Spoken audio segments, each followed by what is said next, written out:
झारखंड में सत्तासीन वर्तमान सरकार द्वारा आभार यात्रा की शुरुआत की जा रही है और सबसे बड़ी बात है कि उस यात्रा की शुरुआत गढ़वा जिला से ही हो रही है। कैसे उसकी तैयारी हो रही है, उस बाबत हमारे साथ जानकारी साझा करने के लिए विशुद्री के जिला उपाध्यक्ष नितेश सिंह जी मौजूद हैं। उनसे बात करेंगे। उससे पहले आपको हम दिखा दें कि ये वही टाउन हॉल का मैदान है जहां से इस यात्रा का आगाज होगा। झारखंड के मुख्यमंत्री हेमंत सोरेन मौजूद रहेंगे, गठबंधन के सारे नेता मौजूद रहेंगे, गढ़वा विधायक सह सूबे के मंत्री मिथिलेश ठाकुर, जिनकी मेजबानी में इस यात्रा का आगाज हो रहा है। आप देख रहे होंगे टाउन हॉल में उसकी तैयारी शुरू हो गई है। युद्ध स्तर पर सारे नेता और कार्यकर्ता लगे हुए हैं इस यात्रा के इस आगाज वाले कार्यक्रम को सफल बनाने के लिए। हमारे साथ नितेश सिंह जी मौजूद हैं। आभार यात्रा की शुरुआत हो रही है। सबसे बड़ी बात कि अपने जिला से यानी गढ़वा जिला से ही इस यात्रा का आगाज हो रहा है। यह यात्रा ऐतिहासिक होने वाली है और राजनीतिक इतिहास में जब से झारखंड अलग हुआ है, चूँकि माननीय मुख्यमंत्री युवा सम्राट हेमंत सोरेन जी ने यह निर्णय लिया कि हम इस आभार यात्रा का शुरुआत गढ़वा जिला से करेंगे। उनको गढ़वा जिला से बहुत ज़्यादा लगाव, गढ़वा जिला नहीं पूरे पलामू प्रमंडल से। जिस तरह से हमारा राजनीति परिप्रेक्ष्य यहाँ का जो रहा है पलामू प्रमंडल का, तो उसमें आज के परिस्थिति में आप दूसरा का कोल्हान संथाल कह लीजिए तो कहीं से कोई डाउट नहीं रह गया है। पलामू प्रमंडल में जिस तरह से माननीय मिथिलेश ठाकुर जी के नेतृत्व में पार्टी संगठन कार्यकर्ता आगे बढ़ रहे हैं और काज भी हो रही है, पूरा गढ़वा जिला को सजाया जा रहा है। इतना सारा विकास योजना धरातल पर उतर गया जिसका कोई गिनती नहीं है। तो माननीय मुख्यमंत्री हेमंत सोरेन जी ने यह निर्णय लिए कि हम आभार यात्रा गढ़वा जिला से ही निकालेंगे और इसकी शुरुआत हम लोग पूरे कार्यकर्ता बहुत जोरदार से धूमधाम से, ये बताने की चीज़ नहीं है मीडिया में, आप लोग खुद उसको कवरेज करिएगा और दिखाइएगा जनता को कि किस तरह से आभार यात्रा की शुरुआत किया गया है और यह राजनीति इतिहास में जोड़ा जाएगा इस आभार यात्रा को। लगातार विपक्ष द्वारा कई आरोप लगाए गए, उसके बावजूद भी सरकार का जो विकास का रथ है वह उसका पहिया रुका नहीं। चाहे 1932 की खतियान का मामला हो, चाहे कोई भी काम हो, हर विकास योजनाएं धरातल पर कार्यान्वित हो रही हैं। कहीं से कोई डिगने की बात नहीं है। उसे भी आभार यात्रा में बताया जाए। देखिए, जनता सब समझ रही है, विपक्ष के पास कोई मुद्दा खास करके झारखंड में नहीं बचा।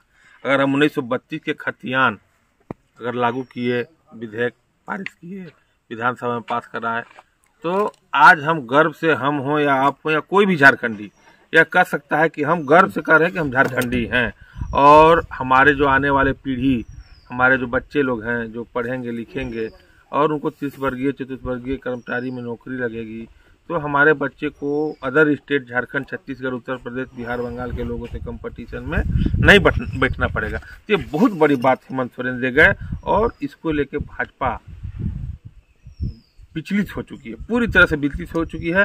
भाजपा के लोग के साथ जब हम बैठते हैं तो बताते हैं कि खुद कि अगर यह खतियान लागू हो गया या 9वीं सूची में, अब तो चूंकि हम लोग सारा चीज कर दिए, जिस चीज का भाजपा वर्षों से चिल्ला रही थी, डोमिसाइल में बाबूलाल मरांडी की सरकार गिर गई, वो सारा चीज किए उन लोगों ने और आज हम उसी चीज को लागू किए। ओबीसी का आरक्षण 28% लागू किए और उन्होंने कहा था कि इसको आप यहीं से क्यों नहीं पारित किए, तो यहाँ से पारित करते, कोर्ट से आप खारिज करा देते।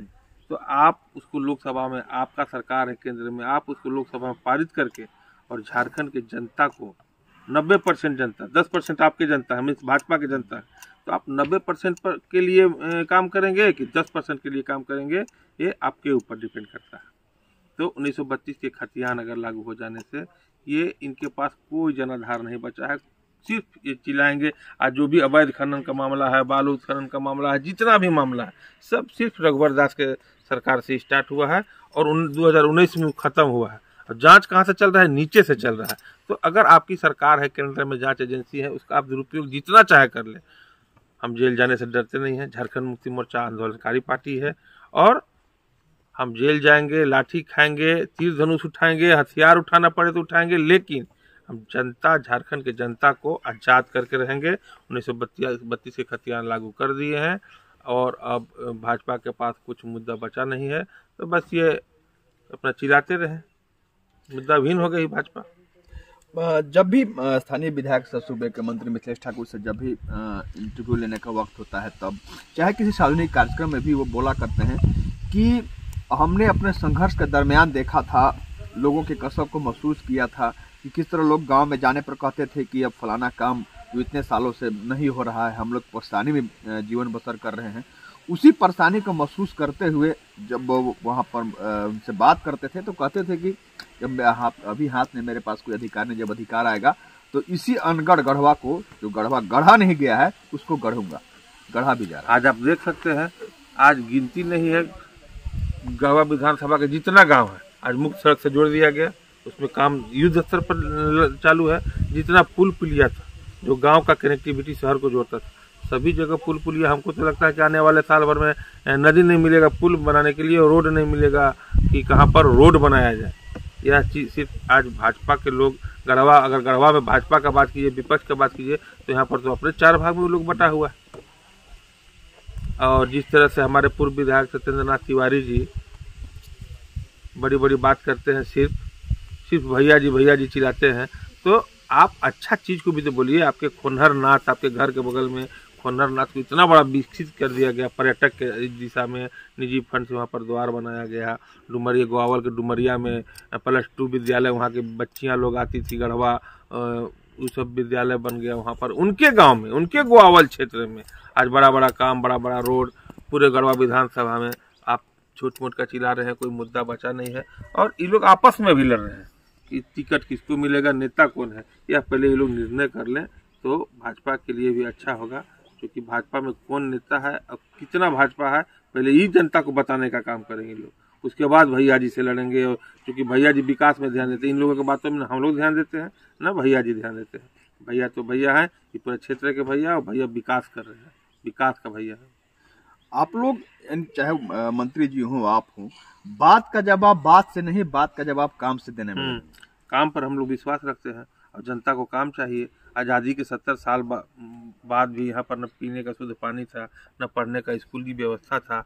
आज गढ़वा में डिग्री कॉलेज हो गया। यहाँ के महिला लोग बाहर जाती थी, आने जाने का किराया, गरीबी उतना ही अंतिम चरम सीमा पर था।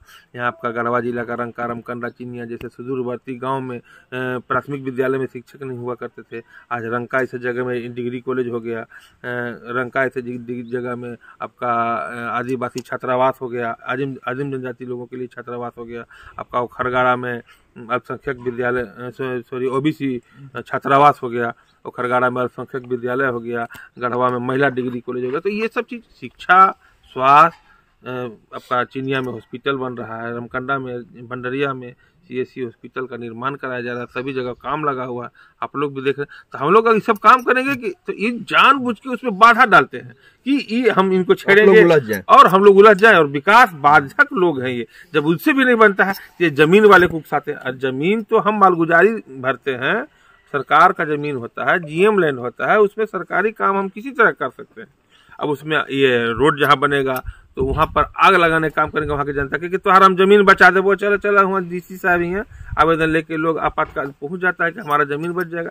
गलत सलाह एक नेतृत्वकर्ता को कभी नहीं देना चाहिए, सही चीज़ समझाना चाहिए। वो चाहे खरगाड़ा का विद्यालय का मामला हो, या फरठिया के विद्यालय का मामला हो, या कहीं रोड का मामला हो, या NH का मामला हो। आज बाईपास का जवाब देते हैं लोग कि मोदी जी कर देना। मोदी जी पहले भी 10 साल रहन, 5 साल रहन। आज मोदी जी का बाईपास पलामू में लटका हुआ है 15 साल से, क्यों नहीं पलामू बाईपास बन जा रहा है? आज आपका ललहे ग्रिड को जोड़ने में गढ़वा 10 साल लग जाता है, आप भी मीडिया के लोग जानते हैं अच्छी तरह से। तो ललहे से गढ़वा कोरोना काल में 2 महीना में अब जोड़ा गया। आज आपका बिजली 20 घंटा 22 घंटा रहने लगी। ये चीज आपकी रघुवर दास की सरकार थी, आप भी यहाँ की क्षेत्रीय विधायक थे, आप भी उसको कर सकते थे। बाईपास का काम 2000 लोकसभा 2019 से पहले उसका शिलान्यास कर दिया गया था, जबकि उसका DPR, उसका प्रशासनिक स्वीकृति तक नहीं हुई थी।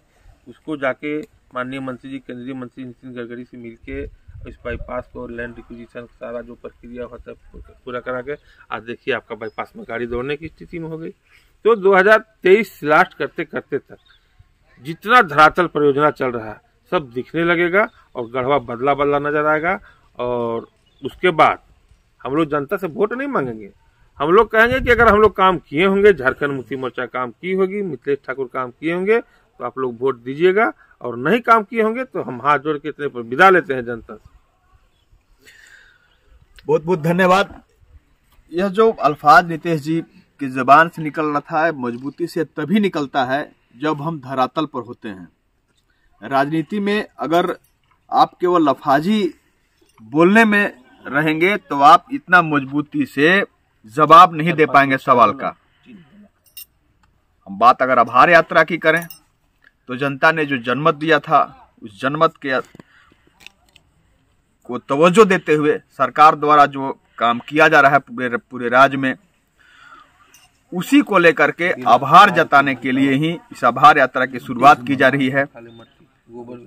हम भी कहेंगे कि आप उस रोज पहुंचें और मुख्यमंत्री के साथ साथ जो भी गठबंधन के नेता मौजूद रहेंगे वहां पर, उस मंच पर, उस आभार यात्रा के मंच पर, उनके द्वारा जो बात कही जाएगी उन्हें सुने। कैमरामैन दीपक के साथ आशुतोष रंजन, दास न्यूज, गढ़वा।